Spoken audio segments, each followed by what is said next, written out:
see an empty bar in front of us. Standing behind the bar is Zook. Zook is reading a book. Through the door, man Eric stumbles in. He's dressed in nice clothes, but they are soiled and wrinkled. His shirt is untucked. Zook looks at him, but does nothing.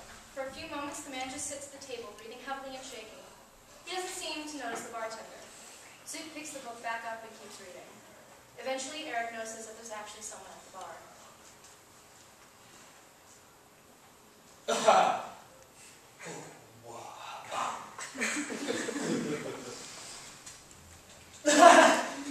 Hello, sir. Yes! Hello. What are you... What are you... No, you reading! What are you reading? May I help you, sir? I was outside and it was cold. It's getting colder, you know. To make things bad. I mean, things are already bad, but to make things worse. Is there anything back there to warm me up? Well, yes. Everything should. Oh, good. I'll take a glass. A big glass. Whatever you do, don't go easy on it. Whatever you do, don't go easy on it. Of what, sir? Oh, alcohol. I mean, what kind? Oh, I like surprises. Oh, make it hard.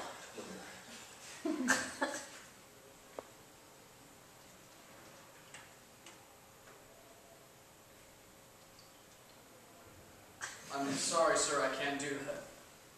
Oh, what? Is there a cop behind me? Sir, you can't fill it up. You have enough to pay for that, don't you? That's good. Enough. You're a funny man, Mr. Zook. That's a beautiful name. Well, Mr. Zook, yes, I have enough. You see, I work for... Well, I work, too, for Meridian Co. But I've seemed to misplace my wallet since then. I guess it's the best time to lose a wallet. Hey, doesn't matter. Not anymore. I'm Eric, by the way. You can't pay. What is this?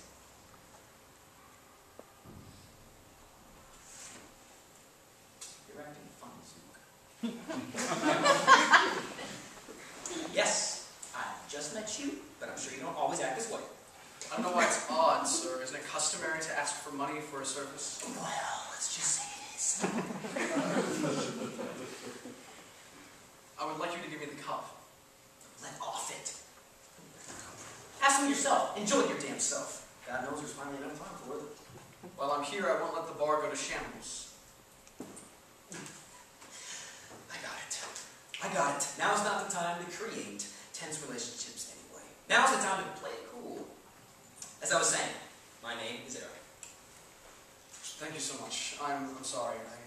Don't be. We're all uneasy. Well, sure, that's it, isn't it? Yeah, I don't blame you for wanting to hoard a liquor for yourself anyway. I wasn't. I'm saving it for paying customers. I hate to break it to you, but I think your paying customer days are basically over. Let's say, just for chucks, that the old traditions of our world are, no matter how cliche, would bring it great comfort to me now. And that's why I'm formally asking you, a bartender, for the rare pleasure of a conversation. Would you be willing to listen to me? I've been here a long time, and whenever someone comes in wanting to talk, I'm hard-pressed to make them stop. Go ahead and tell. I haven't seen many people since what happened, and it'll be good to hear a voice again. I owe you for the drink. Well, that sip of drink. And hell, maybe if my story is good enough, you'll give me 2 sips. I'm afraid that's not likely. The shot. Pun intended. Although, nothing's more inspirational than the promise of something to dull the senses. That, though, is a comfort that isn't very rare anymore. Turns out, when the world ends, people forget about the booze pretty quickly, and they leave it behind. I can go into any rich man's house, a house that isn't destroyed, that isn't. I can find some prime stuff. Like I found this 1972 bottle of scotch that me and Priscilla, who I'll tell you about in a minute, we Ow! I'm rambling. Sorry, I haven't done this in a while. I guess I'm rusty. I was working. That's how I always was. I was sitting in my office when all of a sudden all the alarms started screaming. And well, the guy, a couple cubicles down from me, he told me to get my ass into the shelter. They were finally attacking. Of course, we didn't get it as bad as Europe. From what I hear, the London Bridge has fallen down. Anyway, I ran into the basement of my building. As expected, everyone was freaking out. I mean, most people try to calm them down, and they would tell them like sweet little lies that might be a false alarm, or that nuclear weapons are probably just exaggerated. They told them that more to make themselves feel better. I mean, everyone's always looking out for themselves, even if they think and believe that they're doing it for the other guy. Although everyone was rushing, some didn't make it to the bomb shelter before they closed the big steel doors. I got in a split second before myself. If I was any later, the doors would have crushed me like a bug. Can you believe it? A bomb shelter. Is there one near here? Closest one is 10 minutes. Well, anyway, I was down there in the dark for hours. And when the bomb started falling, I realized I'd forgotten about my family the entire time. Yeah, like forgetting about milk, the grocery store, water in the garden, or something. I'd forgotten about them. When I tried to call, I got no answer. No surprise. I knew they were dead. There was no question. Not even a shrug of hope. My wife, Jennifer, she was at home that day because she was sick. And so were the kids. Probably all in bed when the bombs fell. Hopefully they were asleep. I don't ask for much, but hopefully they were asleep. I'm sorry. You realize how huge that is? Forgetting about the people you spend most of your time with, the people you love the most. Everyone changes in situations like that. We only think of ourselves as what we evolved to do from the beginning, so it isn't too surprising. But I'm over it. That sounds horrible! But I am, to tell you the truth. I'm not the happiest I've ever been, but I'm not the worst I've ever been either. I mean, I'm basically free now. I work like a slave in my own job. And I came home and realized that for my two little girls, I needed to work harder. I felt like Sisyphus. I mean, of course, I'm broken up about everything, but... Sorry! Rambling! Back to the shelter. As I said, the whole place was damn crowded. I mean, to the brim. Practically everyone had made it in. What I couldn't stand was how everyone down in the shelter was crying. Everyone was sobbing. So much that I started doing so too. Eventually the crying got so loud I had to yell for them to stop. Yeah, it takes a hell of a lot to make me cry. The sight of everyone in that room all thinking the same thing, only afraid of the same thing, something else. It was insane. So yes, I yelled. And did they? No. This is where the tale gets interesting, Zuki boy. There was a woman named Priscilla Donnerman. I've mentioned her. Anyway, she was the office flirt. Everyone wanted to, well, you know. She was down there in the shelter, and she was crying the loudest. After a few hours, or maybe only half an hour, she came up to me, took me in the corner, and started, well, you know. She looked at me with those little puffy red eyes and the makeup drooling everywhere, and, well, you know. It was like a movie. It was like an action hero. She said that it would help her take her mind off things. I suppose that's true. Oh, you're wondering if I did it, aren't you? Well... Yeah! What else was I supposed to do? My wife was dead. And so were my kids. Might as well, right? We went to bed together, and after a while I got guilty and pretended she was my wife. As if that would help. I mean, it really just made it worse. freaked myself out. It was like sleeping with a corpse. So I stopped pretending. After the bombs were done, a few brave souls opened the door. And they left, and that was the last time I saw them.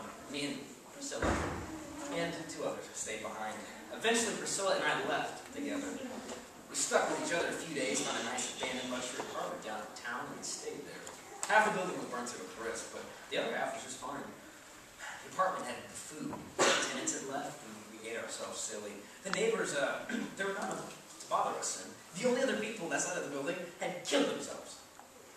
I found their bodies 2 floors below us. There was a woman, probably about 60, who'd swallowed a whole bottle of antidepressants. And when they didn't work fast enough, she split her wrists in the tub. The hubby took a less dramatic approach, though. He just blew his brains out. Why she didn't do the same was a secret taken to the grave, and I figured she just seemed to make movies where all the actors and actresses take it all dramatic and slow. Everyone else died nice and quick. Why she couldn't have done the same is beyond me. It would be appropriate, don't you think? We overall had a good time. We tried not to talk about the dead, but eventually we had to. I mean, it's just too big to ignore. We thought all the tears were used up. But there's always more. I mean, I had to go. I wasn't happy to do so, but I had to. And Priscilla begged me to stay. Kept telling me that to really be happy, we can't just be loners, that we'd be happy to be together. She said it was more dangerous to travel alone. She said she missed me. And eventually, I'd miss her, too. That's the one thing that I don't like to be dependent. So, if anything, she made me want to leave more. It was sort of hard, though. By the end, I'd become attached to her. She wasn't done with me carrying on a conversation with her and enjoying myself. The thing is, what is there left to talk about? And I'm telling you, all there is left to be said, Sue. After that, I mean, I'm done. I shut my trap for the rest of my life. Sure, if I come along an individual walking through the barren world, I'll say hi, tell them my name, shoot the breeze, remark on the weather or the gray sky. But other than that, I'm a Clint Eastwood character. I'm no one and I come from nowhere.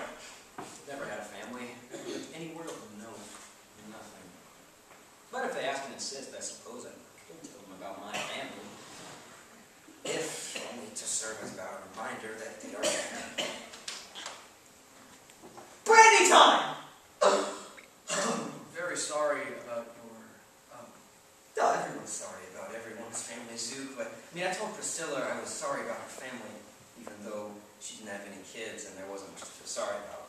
Her dad was already dead, so it was just my mom who had Alzheimer's up ahead, so she was debatably already gone. Oh, plenty of cousins. Didn't have much anyway. She still cried like a baby. Yeah, I'll tell you, Sue, the apocalypse is supposed to wipe everything clean as a slate. But some people just don't have much food on theirs. Nothing's fair, I suppose. Not even total annihilation. So, sit. not total. There's us, probably, certainly others. Well, partial annihilation. Even worse. We work with what we got. I do, at least. Well, some have nothing left to work with. Some of us never had anything to work with, and yes. Don't you screw with me now, Zoo. The time for screwing's over, now's the time to abide. What happened to your suit? Well, wandering around the city, I managed to pick up some dirt, and, well, it doesn't matter. Hey, I told you my story, now it's your turn to tell me yours. Well, not much to tell, I'm happy to say. Besides, I'm here to listen, not to talk. I think the old barmaid cliche is over and done with. Everyone has a story now. I mean, they're all probably pretty damn good. Well, if you insist. I was at home when the sirens came on. First, I couldn't believe it. Then I turned on my TV and saw that everyone was panicking. Unfortunately, there's no basement in my apartment complex, and the boiler room was locked, and I didn't have time to find the landlord, so I ran down here to the bar. Besides, we have a damn good basement here, pretty deep. I knew it was safe. When I got here, everyone was gone. The place, including the basement, was empty. I guess everyone here panicked and didn't even think of it. But funny what panic does to people, isn't it? Shortly after I got to the basement, the bombs started to fall. And when they stopped, I came upstairs. The bar was almost completely intact. Sure, I had to pick up some chairs and mop up some spilled booze, but other than that, completely normal. And when it was all clean, I decided there was nothing better to do than just man my post. I knew no one would be coming, but it was calling to stay here. So here I am. You're a very boring man. I told you I'm here. I mean, what were you feeling? What were you thinking of? Your family? Your friends? I was thinking of my family a little, but not too long. It's not good to brood over things. Well, friends? The only friends I had here were the regulars, and most of them probably wanted to die anyway, so it didn't matter. You, my friend, have a very sad existence. Don't you have anything to talk about? Why should I be as sad as you? It's good that I'm feeling all right, isn't it? Well, if you don't have anything to tell, then there's no way for you to know exactly how precious life is. It's all just normal to you, like it always is. I've been here I've learned more than I've wanted to in these past 2 weeks. I've learned more than I've wanted to in these last 37 years on this damn mud ball. Isn't that sad? Isn't it sad that humans begin to think that life is a luxury as soon as it's in short supply? No gift. I'm not going through any crisis like you are, and shouldn't you be happy? Life goes on as normal as it should. Life is precious. I haven't been taught that. I learned it. Walking down the streets, being with Priscilla taught me that. But, you know, I hate how precious it is. I wish I could be like you. Have an aunt's philosophy of life. Is that why you're here behind that bar? Because you think you have nothing better to do than keep your rank, your niche filled? That's the most pathetic thing I've ever heard. I wish life wasn't this precious. That way I could let it go. God knows I want to, but I just can't. It's not about letting go. I'm still here. I haven't let go. It was a sign that the bar was still intact. Well, that's... Some people don't want to admit what's right in front of them. Some people want to live in blissful ignorance. As long as that ignorance doesn't hurt anyone, I don't suppose there's much wrong with it at all. I'm not one of those people, Zook. I can see what's right in front of me. I'm not trying to offend you. God knows I'm not. I wish I could forget about living. It all seems... it's all I think about anymore. I don't have any money. It's on the house. No, please, I don't want it. The drink stays in the middle of the bar. It's your silence. During this silence, both Eric and Zook are just sitting, staring. Eventually, Eric speaks up. I'd like a job. Zook. I know you don't know me so well, and this first impression it wasn't so hot, but if it's a position, I'd like one. It's pretty boring here. That's what I want. To forget. You're like living, I know. It's amazing what you have here. Huh? Responsibilities, silence. It might be overrated. I mean, it's a bar, not a funeral parlor. Without the usuals, this place gets pretty bad. I think it's wonderful. A man can do some writing in here, it's so silent. I've been trying to write since the world ended. I find it calming, getting everything out, you know? Besides, it's a hobby. People need hobbies. It was a rather hobbyless before. I guess I'm trying to make up for lost time. You ever try and write? Yes, I used to. What about now? No, not anymore. Too busy. I tried to do some writing when the bomb struck, but I can't find the knack. I've never been writing before, so I don't know why it all of a sudden began to. When I was younger, I'd write. In the college, I almost had a book published. Well, that's neat. Well, not then, but it sure seems interesting now. I guess I have some more to say as well. I suppose. You were pretty quiet back there when I asked, though. Would you mind if I told you a story now? I am all ears. I don't have one, Eric. I don't have any stories. That's all right, Zook. No judgmental. I suppose it's sad.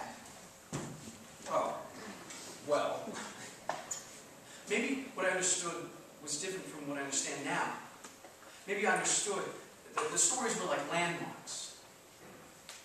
I suppose you're right, but most people don't have stories. And most people are dead, Eric. I'm getting out of here. What? I'm traveling. I'm leaving. I can go anywhere now. I don't think I knew that. But it's sunk in. I could go to Panama, or England, or Scotland, or China. Anywhere, Eric. No more planes, though. Or trains.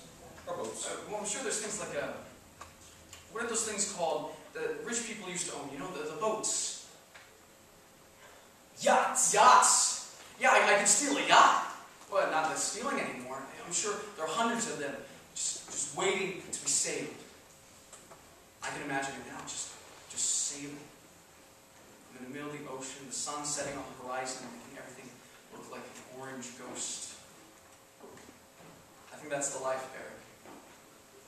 I think it's foolish. I haven't let my mind wander, and I think you need that, I really do. Reality's thin when the sun sets, Eric. It feels like you're being led into a wide extraterrestrial world. I've been around the world. On business trips and such. It's nice, but I don't know any more. I've never been out of the country. This will be new for me. This is the last chance for me, Eric. If I don't start living, I might as well vaporize like everyone else. Goodbye, Eric. I'm going now. The bar is yours.